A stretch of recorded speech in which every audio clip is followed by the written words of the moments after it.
Raise your placard. Raise your placard to her. I'll get you. Next to her.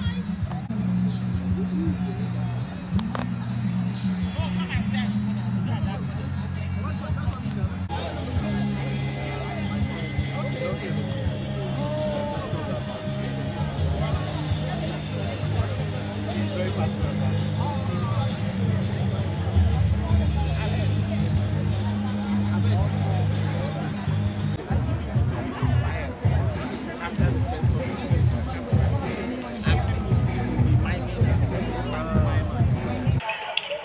This is a press statement being read at the Sexual and Gender-Based Violence Awareness Rally being held on the 29th of November 2018 at the Unity Fountain, Abuja. Disability Rights Advocacy Center and her partners hereby join the rest of the world in marking this year's 16 days of activism against sexual and gender-based violence. We are worried about the rising state of sexual and gender-based violence in the country. Daily news reports are awash with gory and heartbreaking stories of violence against women, children, and persons with disabilities. We are just as concerned at the low rate of prosecutions and convictions of perpetrators of these offences. This rally today coincides with the beginning of the trial of the lecturer in Benue State, who, together with his son, raped and tortured an 8-year-old girl, Ochanya, until she eventually died at the age of 13 from complications arising from the abuse and torture she suffered for many years at the hands of one who should have been her father and protector. There is also the case of 6-month-old Khadija, who was sexually molested by her own father. What about 14-year-old Obiamaka, gang raped to death by a gang of miscreants just because she turned down their overtures? We are all Ochanya. We are all Khadija. We are all Obiamaka. Nigerian women in marriage and relationships are not immune from the violence. Junior Sylvia Akaleme was murdered by her husband alongside their baby on the very day she was meant to give birth in Benue State. Ronke Shonde was beaten to death by her husband, who absconded after the incident. According to statistics, 30% of women in Nigeria undergo domestic violence. This figure could be higher, but because the culture of silence is still heavily embedded in most homes, so most women prefer to suffer in silence, hoping the situation will get better. In our higher institutions, young girls are raped or forced to exchange sex for marks. In IDP camps, the situation is not different. Women and girls are forced to exchange sex for provision and protection. Statistics show that 71% of female children will experience some form of sexual violence before they turn 18. This is an extremely alarming statistic, and it means that everything should be done to curb this menace. Extremely unacceptable, totally unacceptable. So the National Assembly must review our laws to prescribe stiffer penalties for people who are perpetrating violence against women and children.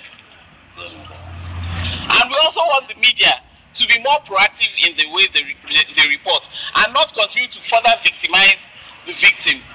When the media display photos of the victims, display the names of the victims without even mentioning the name of the perpetrator, you're further victimizing the victim because you're laying a lot of blame and a lot of emphasis on that victim while the identity of the perpetrator remains hidden. And we don't want that anymore. So the media must wake up and become the watchdog that it is, create public awareness about the issue of sexual and gender-based violence, and ensure that the reportage of sexual and gender-based violence is responsible and makes the right impact. Thank you. In response to this menace of sexual and domestic violence, prevalence everywhere, including FCT, we have set up a response team that is all-encompassing. And as part of this awareness, this is ongoing for every one of us to be an advocate. When you hear of violence anywhere, you have a place to report to. And the place is Social Development Secretariat, Area 10, Arts and Culture. You have help there. Every one of us, all of us present here, and even those at home, please, when you hear of any form of violence, Please don't keep it to yourself. Be an advocate. Be your brother's keeper. Speak out. Report to the police. Report to Social Development Secretariat, and we will come to the rescue of both victims and perpetrators.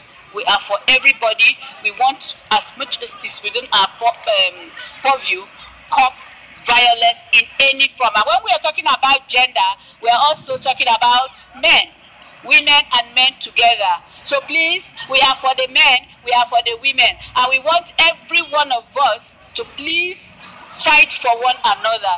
Be your brother's keeper. Let's go back to our traditional way of life, which is I am my brother's keeper. Thank you. I don't think anybody can claim ignorance of cases of sexual and gender-based violence now in Nigeria. It is a pandemic. It is all a national emergency. Our children are not safe at home. They are not safe in the school. They are not safe on the streets. So where do they find safe space? This is not a matter of these NGOs have come again. It is no longer an NGO issue. It is now an issue that everybody must get involved into it. We need to find a way to curb this menace. We need to find a way to fight this menace headlong. The laws that are available, for instance, the VAP Act was signed into law 2015, and this law is functional in the FCT. But despite that, there are still cases of violence against women and children on the increase. The rates are alarming, and we cannot continue to stand by and watch and pretend it does not concern us. If it does not concern you today, someday it might concern somebody you are close to, and that is why we all need to come out. In FCT, there is a sexual and gender-based violence response team. Just like you have heard, it is started at Social Development Secretariat, and we have an emergency number. The emergency number is 080-78-11-11-26.